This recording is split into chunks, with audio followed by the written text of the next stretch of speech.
अस्सलाम वालेकुम वीवर। डेरा प्रॉपर्टी से अमजद इकबाल अवान आपकी खिदमत में हाज़िर है। आज की वीडियो हमारे एक वैल्यूएबल वीवर के सवाल पर है। अरशद इकबाल ने सवाल पूछा है कि ये जो मुख्तलिफ़ टर्म्स यूज़ होती हैं प्रॉपर्टी के, ये क्या होती हैं।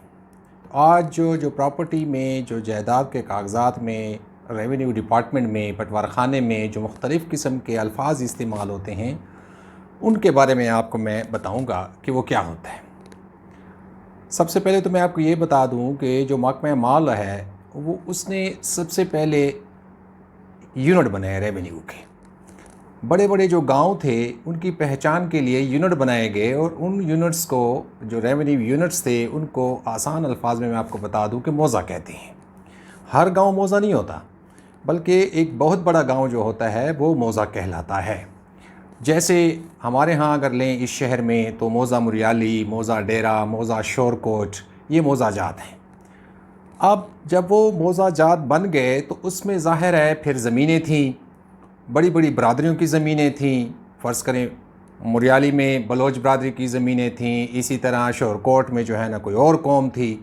तो रेवेन्यू डिपार्टमेंट में क्या किया कि जो बड़ी बड़ी जो ज़मीनें थीं एक मौज़ाजात में, उसमें उन कौमों को कि ये जो ज़मीन पड़ी है, फ़र्ज़ करें एक बड़ी कौम की पड़ी है, ये जो सामने पड़ी एक और कौम की पड़ी है, तो उन सब को उन्होंने एक नंबर अलाट किया।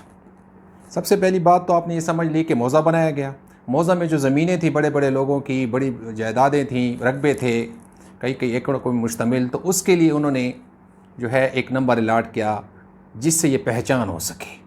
उस नंबर को खाता नंबर कहा जाता है। ये पहला जो मैंने मौज़ा बताया, फिर आप दूसरा खाता नंबर, उसको खेवट नंबर भी कहते हैं। आप अगर देखेंगे महकमा माल के कागज़ात में जब आप फ़र्द लेते हैं तो उस पर खेवट नंबर या खाता नंबर लिखा होता है। खाता नंबर क्या होता है कि जिसकी जो ज़मीन पड़ी थी एकड़्स के हिसाब से, जिस कौम की थी, उसको एक नंबर अलाट हुआ, उस नंबर को खाता नंबर कहा जाता है, जिससे ये पहचान होती है कि ये इस फ़लाँ फ़लाँ उसकी ये ज़मीन है। उसके बाद दूसरे नंबर, तीसरे नंबर पे जो आता है वो मैं आपको बता दूं। मौज़ा बना, खाते बने, तीसरे नंबर पे खतूनी नंबर होता है। खतूनी नंबर क्या होता है कि जो उस ज़मीन को काश्त करता है उसको एक नंबर अलाट होता है, उस काश्तकार को एक नंबर अलाट होता है, जिसको खतूनी नंबर कहा जाता है। फ़र्ज़ करें एक गाँव में 5 भाई रहते हैं, उसकी 10-10 कनाल ज़मीन है, 50 कनाल है, उसमें से 3 भाई जो हैं वो ख़ुद काश्त नहीं करते, उसने आगे किसी को दे दी है, काश्तकार को ठेके पे दे दी है। अब आगे जिसको दी है उस काश्तकार के नाम के साथ उसका एक नंबर अलाट हुआ जिसको खतूनी नंबर कहा जाता है। यानी इससे ये साबित होता है कि ये जो खतूनी नंबर है ये काश्तकार का है। अब जो बाकी 2 भाई हैं वो ख़ुद काश्त करते हैं, तो उनका खाता नंबर और खतूनी नंबर वो एक ही मालिक पे आ गए। तो ये जो है खतूनी नंबर मैंने आपको समझा दिया। इसके बाद एक और चीज़ जो इस कागज़ात में इस्तेमाल होती है, जो एक टर्म में इस्तेमाल होती है, वो होता है खसरा नंबर। अब खसरा नंबर क्या होता है? पहले मौज़ा हो गया, रेवेन्यू स्टेट्स बन गई, फिर उसके बाद उनको खाते या खेवट नंबर अलाट हुए, फिर उसके बाद खतूनी नंबर अलाट हुए, फिर खसरा नंबर अलाट हुए। खसरा नंबर खेतों को दिए जाते हैं। खेत क्या होता है कि जिसकी इनफरादी तौर पर आप पैमाइश कर सकें, वो खेत कहलाता है। उनको एक नंबर की ज़रूरत थी, वो नंबर अलाट हुआ, उसको, उस नंबर को जो है वो खसरा नंबर कहा जाता है कि इस खसरा नंबर में ये 10 खेत हैं। जो इसमें सबसे अहम बात है नोट करने वाली, वो ये है कि खाता नंबर बदल सकता है, खतूनी नंबर बदल सकता है, लेकिन याद रखें खसरा नंबर तब्दील नहीं होगा। चाहे आप ज़मीन बेच दें, मालिक तब्दील हो गया, चाहे आप हिब्बा कर दें, लेकिन उसका जो खसरा नंबर है वो हमेशा वहीं रहेगा जो उसको अलाट किया गया है। इसके बाद आपने एक नाम सुना होगा, रजिस्टर हकदारान।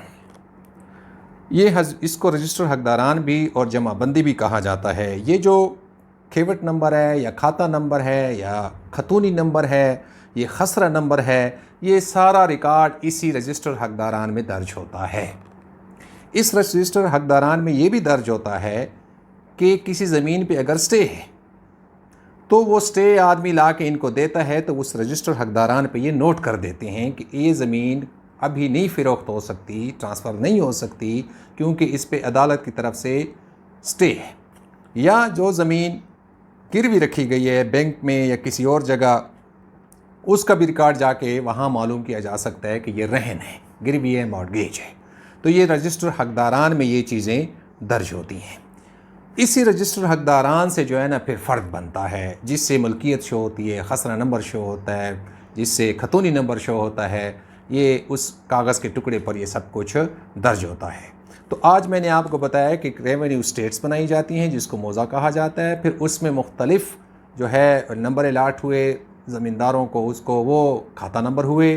फिर उसके बाद जो है ना उसको जो काश्तकार हैं उनको नंबर अलाट हुए तो खतूनी नंबर हुए। उसके बाद जो है ना खेतों को नंबर अलाट हुए तो वो खसरा नंबर कहलाए। फिर रजिस्टर हकदारान या जमाबंदी जिसमें ये सब रिकॉर्ड मौजूद होता है। उम्मीद है आज जो टर्म्स यूज़ होती हैं रेवेन्यू डिपार्टमेंट में, जो अल्फाज इस्तेमाल होते हैं, उनका तारुफ़ आपको हो गया होगा कि क्या क्या चीज़ें होती हैं। आपको अगर ये हमारी वीडियो पसंद आई, ये मालूमाती वीडियो है नए वकील बनने वालों के लिए, प्रॉपर्टी वालों के लिए, आम आदमी के लिए, तो आप अपने व्यूज़ इसको देखें भी सही, इस पे कमेंट्स भी दें, इसको शेयर भी करें, सब्सक्राइब भी करें अगर चैनल नहीं किया, ताकि अच्छे आपको वीडियोज़ मिलें। और आपको पसंद आई तो इसको लाइक ज़रूर कीजिए, सवाल कीजिए, हम जवाब देने के लिए हाज़िर हैं। अगली वीडियो में फिर मुलाकात होगी। इजाज़त चाहता हूँ। अल्लाह ने के बाद।